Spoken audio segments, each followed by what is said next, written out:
അന്നവസ്ത്രാദി മുട്ടാതെ തന്നു രക്ഷിച്ചു ഞങ്ങളെ, ധന്യരാക്കുന്ന നീയൊന്നു തന്നെ ഞങ്ങൾക്കു തമ്പുരാൻ. ഹരി ഓം. എല്ലാവർക്കും ചിന്മയ സന്ധ്യയിലേക്ക് സ്വാഗതം. ശ്രീനാരായണ ഗുരുദേവൻ്റെ ദൈവദശകത്തിലെ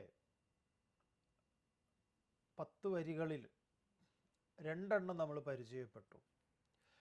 ദൈവമേ കാത്തുകൊള്ളുക അങ്ങ് കൈവിടാതിങ്ങു ഞങ്ങളെ, നാവികൻ നീ ഭവാബ്ദിക്ക് ഒരാവി വൻ തോണി നിൻ പദം.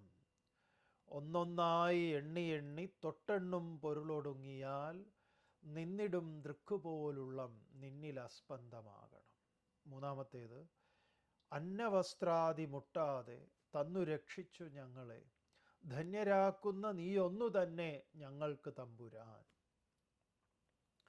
അന്നം, വസ്ത്രം, അന്നവസ്ത്രാദി തുടങ്ങിയിട്ടുള്ള, ആദി എന്ന് പറഞ്ഞാൽ മുതലായ,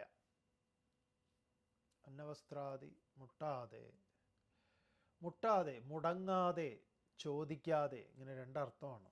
യഥേഷ്ടം എന്നും മുടങ്ങാതെ എന്നും. അല്ലെങ്കിൽ മുട്ടാതെ എന്ന് പറഞ്ഞു കഴിഞ്ഞാൽ ഞങ്ങൾ ചോദിക്കാതെ, അന്നവും വസ്ത്രവും ചോദിക്കാതെ. ബൈബിളിലെ പ്രസിദ്ധമായ വചനം, വയലിലെ ലില്ലിച്ചെടികളെ നോക്കൂ, ആകാശത്തിലെ പറവകളെ നോക്കൂ, അവൻ എത്ര കരുതലോടുകൂടിയാണ് അവയ്ക്കൊക്കെ വേണ്ടത് നൽകിയിട്ടുള്ളത് എന്ന് പറയുന്ന, ചോദിക്കാതെയാണ്. യഥേഷ്ടം തന്നെ ഉണ്ട് ഇവിടെ. പക്ഷെ നമ്മളത് നമുക്ക് കിട്ടുന്നില്ല എന്നുള്ളത് വേറൊരു വസ്തുതയാണ്. അപ്പം ഏതായാലും ഇവിടെ ഗുരുദേവൻ പറയുന്നത്, ഈ അന്നവും വസ്ത്രവും ചോദിക്കാതെ തന്നെ, അന്നവസ്ത്രാദി മുട്ടാതെ തന്നു രക്ഷിച്ചു. രക്ഷിക്കണേ എന്നതിലുപരി രക്ഷിച്ചു എന്നാണ്. ഓൾറെഡി നമ്മളെ അത് തന്ന് രക്ഷിച്ചിട്ടുണ്ട്. രക്ഷിച്ചു ഞങ്ങളെ, ധന്യരാക്കുന്ന നീ ഒന്നു തന്നെ ഞങ്ങൾക്ക് തമ്പുരാൻ. ഒരേ ഒരു തമ്പുരാനാണ് ഞങ്ങളുടെ ജീവിതത്തിൽ. ശ്രീനാരായണ ഗുരുദേവൻ ഇത് പറയുന്ന സമയത്ത് ഈ വസ്ത്രത്തിനും അന്നത്തിനുമൊക്കെ വേണ്ടി കൈനീട്ടേണ്ടി വരുന്ന തമ്പുരാന്മാരുടെ മുന്നിൽ പോയി കൈനീട്ടേണ്ടതുണ്ട്. തമ്പുരാനെ കാണണം. വല്യമ്പുരാനെ കണ്ട്, പിന്നെ ചെറിയമ്പുരാനെ കണ്ട്, തമ്പുരാട്ടിയെ കണ്ട്, അങ്ങനെ ഒരു തമ്പുരാൻ പ്രയോഗം ഉയർന്ന ജാതിയിലുള്ള സവർണരെന്ന് വിശേഷിപ്പിക്കുന്നവരെ താഴ്ന്നവർ വിളിക്കാറുണ്ട്. അവരുടെ കാരുണ്യം കൊണ്ട് അവർക്ക് തോന്നിയാൽ തോന്നി എന്ന മട്ടിൽ വസ്ത്രവും ഭക്ഷണവും നെല്ല് വിതച്ച് കൊണ്ട് കൊടുത്തു കഴിഞ്ഞാൽ, എന്തെങ്കിലും കിട്ടിയാൽ അവിടെ ചോദിക്കണം. ചോദിച്ച് കിട്ടിയാൽ. ഇത് ചോദിക്കാതെ കൊടുക്കുന്ന ഒരു തമ്പുരാനുണ്ട്. ആ തമ്പുരാനാണ് ഞങ്ങളുടെ തമ്പുരാൻ, ഒരേ ഒരു തമ്പുരാൻ. നാരായണ ഗുരുദേവൻ അതിന് ഒരു ട്വിസ്റ്റ് ഉണ്ട് അവിടെ. അന്നവസ്ത്രാദി മുട്ടാതെ, മുടങ്ങാതെ, ചോദിക്കാതെ തന്നു രക്ഷിച്ചു ഞങ്ങളെ, ധന്യരാക്കുന്ന നീ ഒന്നു തന്നെ ഞങ്ങൾക്ക് തമ്പുരാൻ. അങ്ങനെ ഭഗവാൻ നൽകിയിട്ടുള്ള, ഭഗവാൻ നൽകിക്കൊണ്ടിരിക്കുന്ന വസ്ത്രവും അന്നവും, അതിലേക്കൊക്കെ തന്നെ കൗശിക ബ്രഹ്മചാരിയുടെ കഥ പറയുമ്പോൾ ഉപനിഷത്തിൽ പറയുന്ന കഥയുണ്ട്. അവൻ ആദ്യമായിട്ട് ഗുരുകുലത്തിൽ നിന്ന് പുറത്തിറങ്ങി ഭിക്ഷയാചിക്കാൻ, ഒരു ഭിക്ഷാപാത്രം എടുത്തിട്ട്. അപ്പോൾ ഒരു സ്ഥലത്ത് എത്തി അദ്ദേഹം ഒരു കാഴ്ച കണ്ടു. അത് ഒരമ്മ ഒരു കുട്ടിക്ക് മുല കൊടുക്കുന്നതാണ്. അപ്പോൾ ഇവൻ അത്ര കാലവും ഗുരുകുലത്തിൽ ജനിച്ച് അവിടെ ജീവിച്ചതാണ്. എങ്ങനെയോ അവൻ ഈ ഒരു സ്ത്രീയെ കാണുകയൊന്നും ഉണ്ടായിട്ടില്ല. അങ്ങനെയാണ് അവൻ അവിടെ ജനിച്ചു, അവിടെ വളർന്നു എന്നുള്ളതേ ഉള്ളൂ. അവൻ്റെ ജീവിതത്തിൽ ഒരു സ്ത്രീയെ അവൻ കണ്ടിട്ടില്ലായിരുന്നു. അപ്പോൾ ആദ്യമായിട്ട് ഇങ്ങനെ മുല കൊടുക്കുന്നത് കണ്ടപ്പോൾ അവൻ അന്വേഷിച്ചു. അവൻ ചോദിച്ചു, ഇതെന്താണ് ഇതെന്ന്. അപ്പോൾ പറഞ്ഞു അവനോട്, ഈ കുട്ടിയുടെ അമ്മയാണ് അതിനു വേണ്ടുന്ന ഭക്ഷണം ഒരുക്കി വെച്ചിരിക്കുന്നതാണ് അവരുടെ സ്തന്യത്തിൽ. അപ്പോൾ അവൻ്റെ കയ്യിലുള്ള ഭിക്ഷാപാത്രം എടുത്തൊരു ഏറ് കൊടുത്തു. ഇത്ര കരുതലുള്ളവനാണ് ജഗദീശ്വരനെങ്കിൽ ഞാനെന്തിനും ഇങ്ങനെ ഇതും കൊണ്ട് നടക്കണം എന്ന്. അപ്പോൾ അതിന് താല്പര്യം ഇതാണ്, ഒരു ഓരോന്നിനും വേണ്ടുന്ന അന്നത്തെ അവനിവിടെ ചോദിക്കാതെ തന്നെ കരുതിയിട്ടുണ്ട്. അവനാണ് എൻ്റെ ജീവിതത്തിലെ ഒരേ ഒരു തമ്പുരാൻ. ദിക്കിനെ തന്നെ അമ്പരമാക്കുന്നവരെ കുറിച്ച് പറയാം. അവർക്ക് വസ്ത്രം എന്ന് പറയുന്നത് ദിക്കാണ്. ദിഗംബരന്മാർ എന്ന്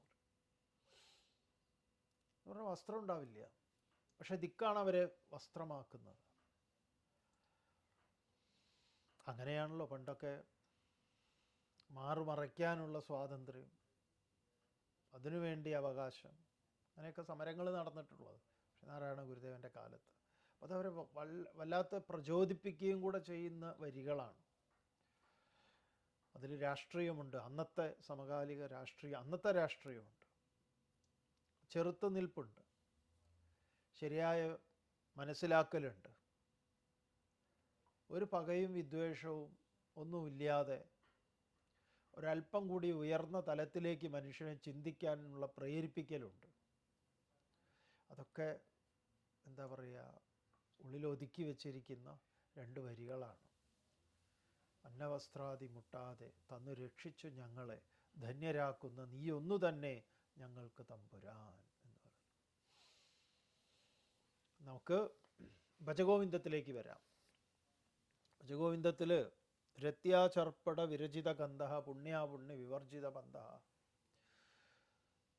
വഴിയിൽ നിന്ന് കിട്ടുന്ന തുണിക്കഷ്ണങ്ങളെ കൊണ്ട് തുന്നിച്ചേർത്ത് അതൊരു വസ്ത്രമാക്കി ധരിച്ച്, പുണ്യാപുണ്യങ്ങളില്ലാത്ത വഴികളിലൂടെ തൻ്റെ വഴികളിൽ ഏത് വഴിയാണ് എന്നുള്ള നോട്ടമില്ലാതെ കുട്ടിയെപ്പോലെ ഉന്മത്തനെ പോലെ ആനന്ദിച്ചുകൊണ്ട് അയാൾ നടന്നു നീങ്ങുന്നു.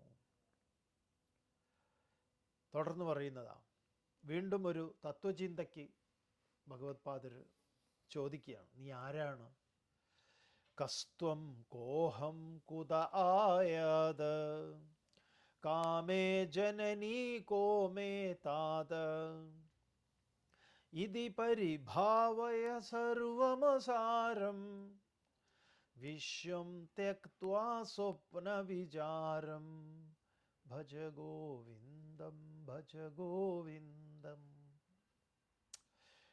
കസ്ത്വം കോഹം, ത്വം കഹ, നീ ആരാണ്?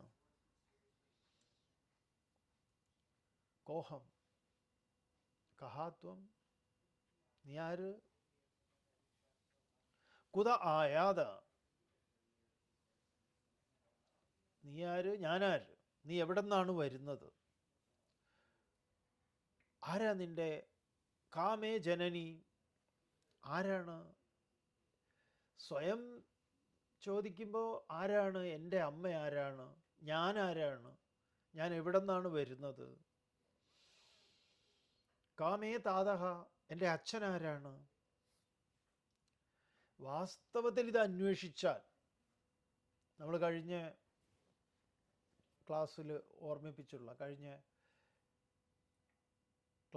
ഓർമ്മിപ്പിച്ചിട്ടുള്ള ചിത്രകേതു ഉപാഖ്യാനത്തിൽ വരുന്ന ചിത്രകേതുവിൻ്റെ കുട്ടി മരണപ്പെട്ടപ്പം അവനെ നാരദൻ ജീവിപ്പിച്ച് ആ കുട്ടി ചോദിച്ച ചോദ്യം, ആ കുട്ടിയോട് പറഞ്ഞു, നീ നിൻ്റെ അച്ഛനോടും അമ്മയോടും കൂട്ടുകാരോടും ഒക്കെ സന്തോഷമായിട്ട് ജീവിക്കൂ എന്ന് മരിച്ച കുട്ടിയെ ജീവിപ്പിച്ചപ്പം ആ കുട്ടി ജീവൻ ചോദിച്ച ചോദ്യം, ഏത് ജന്മത്തിലെ അച്ഛൻ, ഏത് ജന്മത്തിലെ അമ്മ? ഞാൻ അനേകം ജന്മങ്ങളിലൂടെ കടന്നു വന്നിട്ടുണ്ട്. ജീവൻ മരിക്കുന്നില്ല, ജീവോ നമ്രിയതേ. ആ ജീവൻ ഏതെങ്കിലും അച്ഛൻ അമ്മ എന്നൊക്കെ പറയുന്നത് ഇവിടെ വീണ്ടും പറയുന്നതാ. ആരാണ് നീ? ആരാണ് ഞാൻ? ആരാണ്? എവിടെ നിന്നാണ് വന്നത്? ആരാണ് അമ്മ? ആരാണ് അച്ഛൻ? ആരാണ്? കോമേ താത, ഇത് പരിഭാവയ, ഇതിനെക്കുറിച്ചൊന്ന് ചിന്ത ചെയ്യൂ. എന്താണ് സർവമസാരം? ചിന്ത ചെയ്തു കഴിഞ്ഞാൽ നിനക്ക് ഇതിലെ സാരവും അസാരവുമായിട്ടുള്ളത്, സാരവത്തായത് എന്താണ് എന്ന് നിനക്ക് ബോധിക്കാൻ സാധിക്കും. അസാരമായതിനെ സ്വീകരിച്ച് ഒരു സാരഗ്രാഹിയായിക്കൊണ്ട് എന്ത് വേണം? വിശ്വം തെക്ത്വാ. ഇത് കേവലം സ്വപ്ന വിചാരം എന്ന് പറയാം. ഇതൊരു സ്വപ്നം കണക്കെയാണ്. അതിനെ നീ എന്തു വേണം? ത്യജിക്കൂ, ഉപേക്ഷിക്കൂ എന്ന് പറഞ്ഞു കഴിഞ്ഞാൽ മനസ്സുകൊണ്ട് ഇതിനെ നന്നായി വിചാരം ചെയ്യും. ഞാൻ ആര്? ഞാൻ എവിടെ നിന്ന് വരുന്നു? എൻ്റെ അച്ഛൻ ആരാണ്? എൻ്റെ അമ്മ ആരാണ്? ഇതൊക്കെ ആലോചിച്ച് കഴിഞ്ഞാൽ വളരെ രസകരമായിട്ടുള്ളതാണ്. ഇവിടെ തത്വചിന്ത എന്ന് പറഞ്ഞു കഴിഞ്ഞാൽ ഇതാണ്. തുടർന്ന് എന്തു വേണം? ത്വയിമയി ചാന്യത്രൈകോ വിഷ്ണു വ്യർത്ഥം കുപ്യസി മയ്യ സഹിഷ്ണു ഭവസമചിത്ത സർവത്രത്വം വാഞ്ചസ്യ ചിരാത് യദി വിഷ്ണുത്വം. മോനെ, ത്വയി മയി ച അന്യത്ര, എന്നിലും നിന്നിലും സർവത്ര എല്ലായിടത്തും എന്താണ്? ഏകഹ വിഷ്ണു. ആ വിഷ്ണു ഒന്നാണ്. അവൻ മുസൽമാനാകട്ടെ, ക്രിസ്ത്യാനിയാകട്ടെ, ആരും ആകട്ടെ. ഈ മതത്തിൻ്റെ പേരിൽ ആളുകളെ വിഭജിച്ച് ഏതെങ്കിലും മതപരമായിട്ടുള്ള ആചാരങ്ങൾ, ആഘോഷങ്ങൾ അവരാചരിക്കുമ്പം അവർക്ക് നേരെ ഈർഷ്യ തോന്നുന്നവരൊക്കെ സാമൂഹ്യ വിരുദ്ധരാണ്. അവർക്കൊന്നും ഒരു മതവുമായി ഒരു ബന്ധവുമില്ല. അവരെയൊക്കെ നമ്മൾ സമൂഹം മനസ്സിലാക്കേണ്ടത് സാമൂഹ്യ വിരുദ്ധരാണ്, അവർ അക്രമകാരികളാണ്, സർവോപരി വൃത്തികെട്ടവന്മാരാണ്. ആ വൃത്തികെട്ടവന്മാരാണ് അന്യൻ്റെ മതത്തിൽ അപരമതത്തോട് ഈർഷ്യ ഉണ്ടാവുന്നത്. എല്ലാവരും, വിവേകാനന്ദ സ്വാമികളും ആഗമാനന്ദ സ്വാമികളും മതത്തിലെ എല്ലാവരും അറിഞ്ഞവരൊക്കെ അതിനെതിരെ ശക്തമായി സംസാരിക്കുന്നവരാണ്. ഇവിടെ ചോദിക്കുകയാണ്, ത്വയി മയി ച അന്യത്ര, നിന്നിലും എന്നിലും എല്ലായിടത്തും ഏകഹ വിഷ്ണു, ഒരൊറ്റ വിഷ്ണുവാണ്. വ്യർത്ഥം കുപ്യസി മയി അസഹിഷ്ണു, എന്തിനാണോ നിനക്ക് ഈ അസഹിഷ്ണുത? എന്തിനാണോ നീ ഈ കോപിക്കുന്നത്? വ്യർത്ഥം കുപ്യസി, എന്ത് കാര്യമുണ്ട്? എന്തുകൊണ്ടാണ് മറ്റു മതങ്ങളുടെ ആചാരങ്ങളെ, അനുഷ്ഠാനങ്ങളെ നമുക്ക് സന്തോഷമായിട്ട് സ്വീകരിക്കാൻ സാധിക്കാത്തത്? ഈ ചാന്തുപൊട്ട് എന്ന് പറയുന്ന സിനിമയിൽ ഈ എന്താ നമ്മുടെ ദിലീപ് ഒരു ഒരു ഒരു തമാശയായി, അതായത് അതിലിങ്ങനെ പറയുന്ന ഒന്നുണ്ടല്ലോ, നിങ്ങൾക്ക് അങ്ങനെ ഈ ഇതൊന്നും അങ്ങനെ പറയരുത് അമ്മേ എന്തോ പറയുന്നുണ്ട്. ആ ഒരു ഫിലോമിന എന്ന് പറയുന്ന ആ സ്ത്രീയോട് ദിലീപ് പറയുന്നതാ, നിങ്ങളുടെ വർഗീസ് പുണ്യാളൻ പാമ്പിൻ്റെ വായിൽ കുന്തോട്ട് കുത്തി, ഞങ്ങളുടെ കൃഷ്ണൻ പാമ്പിൻ്റെ തലയിൽ ചവിട്ടി. അതെ, അപ്പം ഈ കുന്തട്ട് കുത്തിയതും കാലിൽ ചവിട്ടിയതും ഇങ്ങനെ സമാനതകൾ ഇഷ്ടമാതിരി കാണാം. ഇപ്പോൾ ക്രിസ്മസ് വരിക, ഇതാ നാളെ മറ്റന്നാൾ ക്രിസ്മസ് അല്ലേ. യേശുദേവൻ പുൽക്കൂട്ടിൽ ജനിക്കുന്നു. ഈ പുൽക്കൂട്ടിൽ ജനിക്കുന്ന യേശുദേവനും അതുപോലെ ശ്രീകൃഷ്ണനും തമ്മിൽ ഒരുപാട് സമാനതകളുണ്ട്. ദുരിതപൂർണമായിരുന്നു അവരുടെ ജീവിതം. കാലിത്തൊഴുത്തിൽ വെച്ചിട്ടാണ് കൃഷ്ണന് ഗർഗൻ പേരിടുന്നതൊക്കെ, നാമകരണം ചെയ്യുന്നതൊക്കെ അവിടുന്നാണ്. അപ്പം ഇതിലൊന്നും തന്നെ ഏത് മതങ്ങളുടെ എടുത്തു കഴിഞ്ഞാലും അതിലെല്ലാം നമുക്ക് സമാനതകളും, മതങ്ങളൊക്കെ വിവേകാനന്ദ സ്വാമികൾ പറഞ്ഞ പോലെ മതങ്ങളൊക്കെ സത്യമാണ്. അത് നിലകൊള്ളുന്നതേ മനുഷ്യ സമൂഹത്തിൻ്റെ നന്മയ്ക്ക് വേണ്ടിയിട്ടാണ്. അതിൻ്റെ പേരിൽ കാണിച്ചു കൂട്ടുന്ന മതവുമായി പുലബന്ധമില്ലാത്ത വൃത്തികെട്ട ആഭാസന്മാരുണ്ട്, എല്ലാ മതങ്ങളിലും ഉണ്ട്. അവരെ സമൂഹം തന്നെ ഒറ്റപ്പെടുത്തണം, സമൂഹം അവരെ ശിക്ഷിക്കണം, അതാണ് വേണ്ടത്. ഇത്തരം ഇതെന്താണെന്നറിയോ, ഇവർക്കൊന്നും മതത്തിൻ്റെ 7 അയലത്തേക്ക് അവർ മതം പഠിച്ചിട്ടില്ല, മതം മനസ്സിലാക്കിയിട്ടില്ല. അതുകൊണ്ട് ആധ്യാത്മികമായ ഈ അറിവാണ് സമൂഹത്തെ എപ്പോഴും നേരായ വഴിക്ക് നയിക്കുന്നത്. ഇവിടെ ഭഗവത്പാദർ ചോദിക്കുന്നത് എന്താ?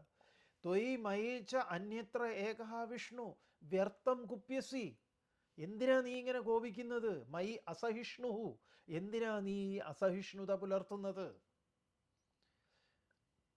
ഭവസമചിത്ത, എല്ലായിടത്തും ആ സമത്തെ കാണൂ, സത്യത്തെ കാണൂ. സർവത്രത്വം, സർവത്രത്വം ഭവ സമചിത്ത, എല്ലായിടത്തും നീ എന്തു വേണം? ആ സമത്വത്തെ കാണൂ. വാഞ്ചസി അചിരാത് യതി വിഷ്ണുത്വം, അങ്ങനെയാണെങ്കിലോ നീ ഒട്ടും വൈകാതെ തന്നെ ആ വിഷ്ണു തത്വത്തെ നീ മനസ്സിലാക്കും, അതിനെ നീ പ്രാപിക്കും. വെറുതെ അവൻ ഇവൻ, അവൻ്റേത് ഇവൻ്റേത് എന്നൊന്നും പറഞ്ഞ് വെറുതെ അടി കൂടി വല്ലവൻ്റെ അടുത്തു നിന്നും അടി മേടിച്ച് അവസാനം അതൊക്കെ ഉണ്ടാവുള്ളൂ. ഈ പോലീസ് കേസും അവിടെ നിന്നും കിട്ടും തല്ല്, നാട്ടുകാരുടെ അടുത്തു നിന്നും കിട്ടും തല്ല്, എല്ലാം. എന്നിട്ട് ജീവിതം എന്താണ്? ആകെ കൂടെ തട്ടിക്കിഴിച്ച് നോക്കുമ്പോൾ കുറേ തല്ല് കിട്ടിയതിൻ്റെ കണക്കുണ്ടാവും. മോനെ, ഇതൊന്നുമല്ല വേണ്ടത്. ഭഗവത്പാദർ വീണ്ടും തുടർന്ന് പറയുന്നു, ശത്രൗ മിത്രേ പുത്രേ ബന്ധൗ മാ കുരു യത്നം വിഗ്രഹസന്ധൗ സർവസ്മിന്നപി പശ്യാത്മാനം സർവത്രോത്സൃജ ഭേദജ്ഞാനം ഭജ ഗോവിന്ദം ഭജ ഗോവിന്ദം. ശത്രൗ മിത്രേ പുത്രേ ബന്ധൗ. ശത്രു, ശത്രു, മിത്രം സ്നേഹിതൻ, പുത്രൻ ബന്ധൗ. ഇങ്ങനെ ഏതെങ്കിലുമൊക്കെ പ്രകാരത്തിൽ ശത്രുവായിട്ടും പുത്രനായിട്ടും ബന്ധുവായിട്ടും മിത്രമായിട്ടും ഒക്കെ ആരെങ്കിലുമൊക്കെ ഉണ്ടാവും. ഇവരോടൊന്നും തന്നെ വിഗ്രഹസന്ധൗ യത്നം മാ കുരു, സൗഹൃദത്തിനും വേണ്ട വിദ്വേഷത്തിനും വേണ്ട, കൂടുതൽ അടുക്കാനും പോണ്ട ദ്വേഷിക്കാനും പോണ്ട. ഒരു മിതമായ നിലയിൽ ഒരു സമദൂര സിദ്ധാന്തമാണ് നല്ലത്. ഇവരോടൊക്കെ ഒരു സമദൂര സിദ്ധാന്തത്തിൽ പോവുക. അങ്ങനെയാണെങ്കിലോ സർവസ്മിൻ പശ്യ ആത്മാനം, സർവസ്മിൻ ആത്മാനം പശ്യ, എല്ലാറ്റിലും തന്നെ കാണാൻ ശ്രമിക്കുക.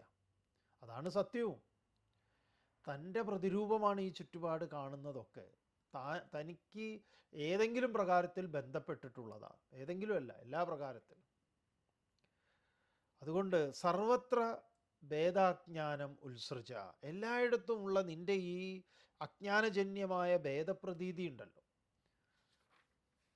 ഇവരൊന്നും ശരിയല്ല, നമ്മുടെ മതമാണ് ശരി, അതാണ് ശരി, ഞാനാണ് ശരി, എൻ്റെ രാഷ്ട്രീയമാണ് ശരി, എൻ്റെ പ്രത്യയശാസ്ത്രമാണ് ശരി എന്നൊക്കെ പറഞ്ഞ് അടികൂടുന്നത്, എൻ്റെ മതം ശരി, എൻ്റെ ജാതി ശരി, എൻ്റെ ആചാരങ്ങൾ ശരി, അനുഷ്ഠാനങ്ങൾ ശരി, എന്തിനാണ്? സർവത്ര ഉത്സൃജ ഭേദ അജ്ഞാനം. ഈ അജ്ഞാനജന്യമായിട്ടുള്ള ഭേദങ്ങളെയൊക്കെ ഉപേക്ഷിക്കുക. മറിച്ച് സർവത്ര ആത്മൻ പശ്യ, ആത്മസ്വരൂപമായിരിക്കുന്ന സത്യത്തെ നീ ദർശിക്കൂ എന്ന് പറയാം. തുടർന്ന് നിൻ്റെ ഏറ്റവും വലിയ ശത്രുക്കൾ എന്തൊക്കെയാണ് അതിനെ എണ്ണി പറയുന്നു. കാമം ക്രോധം ലോഭം മോഹം ത്യക്ത്വാത്മാനം പശ്യതി സോഹം ആത്മജ്ഞാനവിഹീനാ മൂഢാ തേ പച്യന്തേ നരകനിഗൂഢാ ഭജ ഗോവിന്ദം. എന്താണ്? കാമം ക്രോധം ലോഭം മോഹം. വ്യാഖ്യാനിക്കേണ്ടതില്ല ഈ ശബ്ദങ്ങളെയൊന്നും. കാമത്തെയും ക്രോധത്തെയും ലോഭത്തെയും മോഹത്തെയും തെക്തുവ, ഉപേക്ഷിക്കൂ. എന്നിട്ടോ സോഹം സഹ അഹം, ഞാൻ അതാണ് എന്ന് ആത്മാനം പശ്യതി, എന്നെ എല്ലാറ്റിലും കാണൂ. ഇതിനെയൊന്നും ഇങ്ങനെ ഇതാക്കേണ്ടതില്ല. വളരെ പ്രസിദ്ധമായ ഒരു കഥയുണ്ട്. എങ്ങനെയാണ് ഈ കാമക്രോധ ലോഭ മതമോഹ മാത്സര്യാദികൾ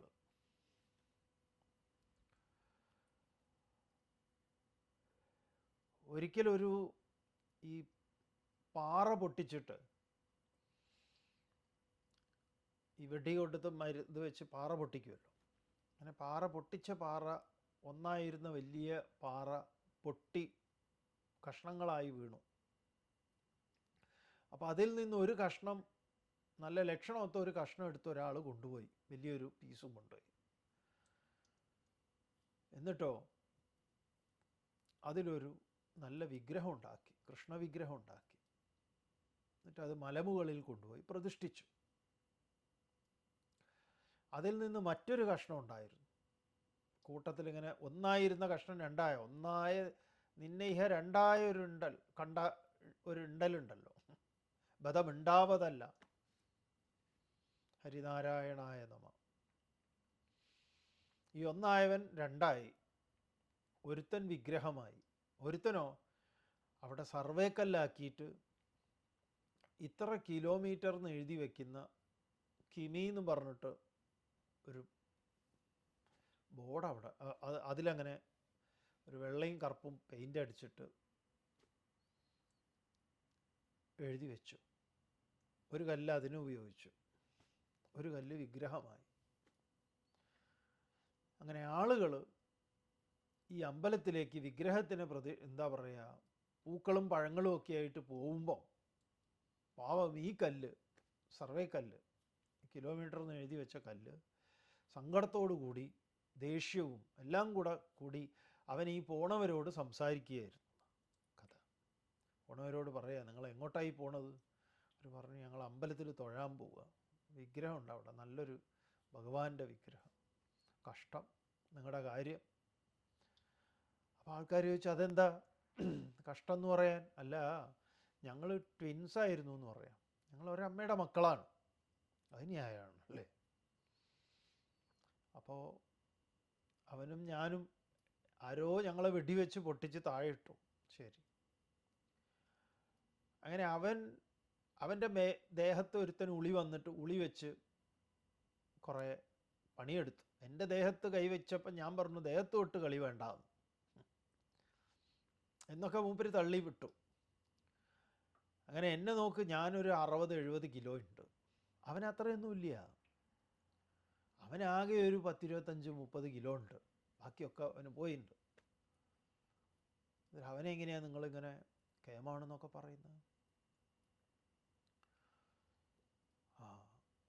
അപ്പം അവരുടെ കൂട്ടത്തിലൊരു ജ്ഞാനിയായ ആൾ അവരോട് തത്വം പറഞ്ഞു കൊടുത്തു. ഇവൻ പറയുന്നത് ശരിയാ, ഇവൻ ഇപ്പോഴും അങ്ങനെ ഇരിക്കുകയാണ്. ഇവൻ എന്തുകൊണ്ടാണ് ഒരു സർവരാലും ആരാധിക്കപ്പെടുന്ന ഒരു ഭാവത്തിലേക്ക് എത്താത്തത്? മറ്റവൻ എന്തുകൊണ്ടും ആരാധിക്കപ്പെടുന്നു? അപ്പം അവൻ്റെ കുറച്ച്, ഇവൻ പറഞ്ഞുവല്ലോ ഒരു 10-20 കിലോ കുറഞ്ഞിട്ടുണ്ടെന്ന്. ശരിയാ, അവൻ്റെ കാമം, ക്രോധവും, ലോഭവും, മോഹവും ഒക്കെ പോയിട്ടുണ്ട്. ഒരു ശിലയിൽ ശില്പി പുതുതായിട്ടൊന്നും കൊണ്ടുവരുന്നില്ല. ശില്പിയുടെ നോട്ടത്തിൽ അതിൽ അനാവശ്യമെന്ന് തോന്നുന്നതിനെ അടർത്തി മാറ്റുകയാണ്. അതിലാവശ്യമില്ലാത്ത ഭാഗങ്ങളെ അതിനെ അടർത്തി മാറ്റിക്കഴിയുമ്പം ആ ശില സർവർക്കും ആരാധ്യമാകുന്നതായി മാറുന്നു. അതുപോലെ നമുക്ക് നമ്മളിൽ ആവശ്യമില്ലാത്ത അനാവശ്യമായിട്ടുള്ള ഒരു 10-20 കിലോ ഉണ്ട്. എന്താണ്? 5 കിലോ കാമം, 5 കിലോ ക്രോധം, 5 കിലോ മോഹം, 5 കിലോ ലോഭം. ഇതൊക്കെ കളഞ്ഞു കഴിഞ്ഞാലോ നമ്മളും മറ്റുള്ളവർക്ക് ആരാധ്യന്മാരാവും. അതുകൊണ്ട് ഭഗവത് പാദർ പറയുന്നു, മോനെ ഈ സർവേക്കുറ്റി പറഞ്ഞത് ശരിയാണ്.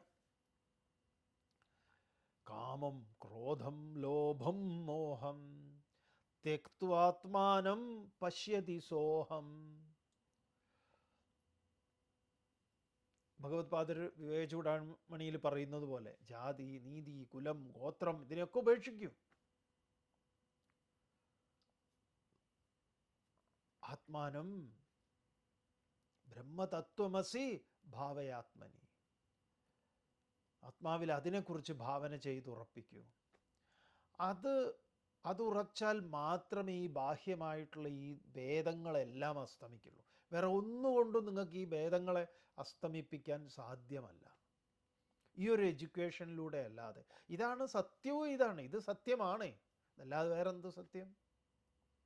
ഈ സത്യത്തെ ഉൾക്കൊള്ളുന്നതിലൂടെ അല്ലാതെ ലോകത്തിൽ ഈ ഭേദങ്ങളെ അവസാനിപ്പിക്കുന്ന ഏതെങ്കിലും നിയമനിർമ്മാണം കൊണ്ടൊന്നും സാധ്യമല്ല. എന്തപ്പം നിയമനിർമ്മാണം? ഇങ്ങനെ ആരെങ്കിലും ഈ പലരെയും കണ്ടിട്ടില്ലേ, ജാതി പറഞ്ഞ് അധിക്ഷേപിക്കുന്നു. താഴ്ന്നവൻ, ഇവൻ താഴ്ന്നവനാണ്, പറഞ്ഞവൻ മുകളിലുള്ളവനാണ് എന്ന് പറയുന്നതേ വിവരക്കേടാണ്.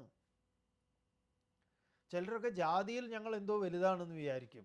അതവൻ്റെ വിചാരം എന്നല്ലാതെ എന്താപ്പോ, അവൻ്റെ മണ്ടത്തരം അത്രയേ ഉള്ളൂ. പൊട്ടൻ അങ്ങനെ എന്തൊക്കെയോ വിചാരിക്കുന്നു എന്നുള്ളതേ ഉള്ളൂ. താഴ്ന്നവൻ ഞാൻ താഴ്ന്നതാണെന്ന് വിചാരിക്കുന്നത് അത് വേറൊരു മണ്ടത്തരം. അതാണ് ശ്രീനാരായണ ഗുരു ചോദിച്ചത്, എന്താണ് പേര് എന്ന് ചോദിച്ചപ്പോൾ പേര് പറഞ്ഞു. ജാതി അങ്ങനെ ചോദിക്കേണ്ടി വന്നു. ചോദിച്ചു, കണ്ടിട്ട് മനസ്സിലായിട്ടില്ലെങ്കിൽ പിന്നെ പറഞ്ഞാൽ എങ്ങനെയാണ് മനസ്സിലാവുക എന്ന്. അതാണ്, എന്തെങ്കിലും അതിലുണ്ടോ ശാസ്ത്രീയമായിട്ടെന്ന് ചോദിച്ചാൽ ഒരു വസ്തുവില്ല. എന്നാലും അതിലൊക്കെ അഹങ്കരിക്കുക, അഭിമാനിക്കുകയും ചെയ്യുക. അതുകൊണ്ട് അതൊക്കെ ഉപേക്ഷിക്കും. കാമം, ക്രോധം, ലോഭം, മോഹം തെക്ത്വ ആത്മാനം പശ്യതി സോഹം. ആത്മജ്ഞാന വിഹീന മൂഢാഹ.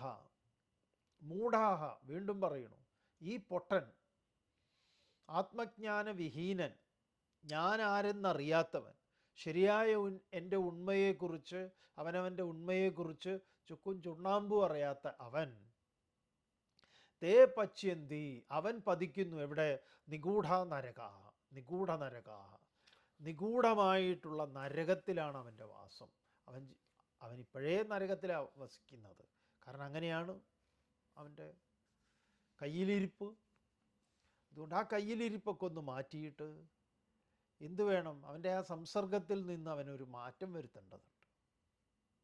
അവനീ ഇത്തരം ഇപ്പം നമ്മുടെ നാട്ടിലൊക്കെ എങ്ങനെയൊക്കെയുള്ള ഈ വാട്സപ്പ് ഗ്രൂപ്പുകളാണെന്ന് പറയും. വെറും പകയും വിദ്വേഷവും വൃത്തികെട്ട ആഭാസത്തരങ്ങളും ഇങ്ങനെ പടച്ചു വിടുകയാണ്. കുറേ വൃത്തികെട്ട സോഷ്യൽ മീഡിയ ചാനൽ വിദ്വാൻമാരുമുണ്ട്. ഈ ആളുകളെക്കുറിച്ച് വേണ്ടാധീനങ്ങൾ പറയുക, മറ്റുള്ളവരുടെ മനസ്സിൽ ഇങ്ങനെ വിഷം കയറ്റുക. ഇതൊക്കെ ഇന്നൊരു വലിയൊരു എന്താ പറയുക, അതായത് ഇതൊരു പ്രോഡക്റ്റാണ്. വിവരക്കേട്, ഈ പറയുന്ന വിദ്വേഷം, പക, ഇതൊക്കെ ഒരു വിൽപ്പന ചിരക്കാണ്. കാരണം ഇത് വിറ്റ് കഴിഞ്ഞാൽ ഇത് കാശ് കിട്ടും. യൂട്യൂബിലൊക്കെ അങ്ങനെ വിറ്റ് കഴിഞ്ഞാൽ കാശ് കിട്ടും അത്ര ഇവർക്ക്. ഇത് കാണാൻ ആളുണ്ടാവും. ഇതൊക്കെ നിങ്ങൾ കാണുന്നില്ലെങ്കിൽ നിങ്ങൾക്ക് സമാധാനം ഉണ്ടാവും. അതുകൊണ്ട് ഹേ മൂഢ, നീയൊക്കെ പതിക്കുന്നത് കൊടിയ നരകത്തിലാണ് എന്ന് ശങ്കരാചാര്യർ പറയുകയാണ്. തേ പച്യന്തി നരക നിഗൂഢാഹ. ഈ ഭിന്നിപ്പിൻ്റെയും കുത്തിത്തിരിപ്പിൻ്റെയും കുന്നായ്മയുടെയും ഒക്കെ പ്രവാചകന്മാർ, അതാണ് അവർ പ്രചരിപ്പിക്കുന്നത്. അതിൻ്റെ പ്രചാരകന്മാരാണ്, അതിൽ ഡോക്ടറേറ്റ് എടുത്തവരാണ്. അതുകൊണ്ട് നീ എന്താ വേണ്ടത് മോനെ? ഗേയം ഗീതാനാമസഹസ്രം ധ്യേയം ശ്രീപതിരൂപമജസ്രം നേയം സജ്ജനസംഗേ ചിത്തം ദേയം ദീനജനായ ച വിത്തം. ഗേയം ഗീതാനാമസഹസ്രം ധ്യേയം ശ്രീപതിരൂപമജസ്രം നേയം സജ്ജനസംഗേ ചിത്തം ദേയം ദീനജനായ ച വിത്തം. ഒരു നല്ല ഉപദേശം തരിക നമുക്ക്. ഇതിലെല്ലാം നല്ല ഉപദേശങ്ങളാണ്. ഗേയം, ഗാനം ചെയ്യണം, മനസ്സിലാക്കണം. ഏത്? ഗീത. വീണ്ടും പറയുന്നു ഭഗവത്ഗീത. ഭഗവത്ഗീതയുടെ പ്രാധാന്യത്തെ ശങ്കര ഭഗവത്പാദർ ആവർത്തിച്ച് പറയുകയാണ്. ഗീതയെ പഠിക്കൂ, ഗീതയെ ഗാനം ചെയ്യൂ. അതുപോലെ നാമസഹസ്രം, സഹസ്രനാമം, വിഷ്ണു സഹസ്രനാമം ആണ് ഭഗവത്പാദർ, ഗോവിന്ദ ഭഗവത്പാദരെ കണ്ടപ്പം ആദ്യം തന്നെ എന്താണ് വിഷ്ണു സഹസ്രനാമത്തിൻ്റെ അതിന് വ്യാഖ്യാനം ചമയ്ക്കാനാണ് കൊടുത്തത്. അതിനാണ് ആദ്യത്തെ ഭഗവത്പാദരുടെ ഭാഷ്യം എന്ന് പറയുന്നത് വിഷ്ണു സഹസ്രനാമത്തിനാണ്. ആ സഹസ്രനാമം ഓം വിശ്വം വിഷ്ണുർവ ഷട്കാരോ ഭൂതഭവ്യ ഭവത് പ്രഭു, മഹാഭാരതം ശാന്തിപർവത്തിൽ ഭീഷ്മർ ഭഗവാനെ സ്തുതിക്കുന്നത് അതാണ് വിഷ്ണു സഹസ്രനാമം. വിഷ്ണുവിൻ്റെ 1000 നാമങ്ങൾ. ഓരോ നാമങ്ങളും ഓം വിശ്വസ്മൈ നമഃ, വിശ്വമായിരിക്കുന്ന ഭഗവാൻ. എല്ലാം അതിമനോഹരമാണ് ഓരോ നാമങ്ങളും. ഒരവസരത്തിൽ നമുക്ക് ഓരോ നാമങ്ങളെയും പരിചയപ്പെടാം. അതുപോലെ തന്നെ ധ്യേയം ശ്രീപതി രൂപം അജസ്രം, ഭഗവാന്റെ രൂപത്തെ ധ്യാനം ചെയ്യുക. നേയം സജ്ജന സംഘേ ചിത്തം, സജ്ജനങ്ങളുടെ സത്സംഗം, സജ്ജനങ്ങളുമായിട്ട് ഈ ദുർജനങ്ങളെ ഒഴിവാക്കുക. നിങ്ങളുടെ മനസ്സ് കലുഷിതമാകുക എന്നല്ലാതെ നിങ്ങൾക്ക് അതിൽ നിന്നൊന്നും കിട്ടില്ല. നിങ്ങൾ ആളുകളെ, നിങ്ങളുടെ സ്വന്തം മക്കളെയും ഭാര്യയെയും അമ്മയെയും അച്ഛനെയും ഒക്കെ സംശയിക്കാൻ തുടങ്ങും നിങ്ങൾ ഇങ്ങനെ ഈ വൃത്തികെട്ടത് കാണുമ്പോൾ, ഇതിങ്ങനെ കേട്ടുകൊണ്ടിരിക്കുമ്പോൾ. അതുകൊണ്ട് അതിൽ നിന്നൊക്കെ വിരമിക്കുക. എന്നിട്ടോ നേയം സജ്ജന സംഘേ ചിത്തം, മനോബുദ്ധിയെ സജ്ജനങ്ങളുമായിട്ട് സംസർഗം അവരുമായിട്ടുണ്ടാവുക. ദേയം ദീനജനായ ച വിത്തം, എന്തെങ്കിലുമൊക്കെ കുറച്ചുണ്ടെങ്കിൽ പാവപ്പെട്ടവർക്കൊക്കെ ദൈന്യമുള്ളവർക്കൊക്കെ അല്പസ്വല്പം സഹായങ്ങളൊക്കെ ചെയ്യുക. അതൊക്കെ വേണം. അങ്ങനെ എന്താണെന്നറിയോ, അടങ്ങി ഒതുങ്ങി മര്യാദയ്ക്ക് ഇരിക്കാനാണ് ഭഗവത്പാദർ പറയുന്നത്. കൂടുതൽ വലിയ വലിയ കാര്യങ്ങളൊന്നും ചെയ്തിട്ടില്ലെങ്കിലും ഇത്തരം ലളിതമായ ചില കാര്യങ്ങളൊക്കെ ചെയ്താൽ മനസമാധാനത്തോടു കൂടി കഴിയാം എന്ന് പറയാം. ഓം പൂർണ്ണമദഃ പൂർണ്ണമിദം പൂർണ്ണാത് പൂർണ്ണമുദച്യത്തെ പൂർണ്ണസ്യ പൂർണ്ണമാദായ പൂർണ്ണമേവാവശിഷ്യത്തെ. ഓം ശാന്തി.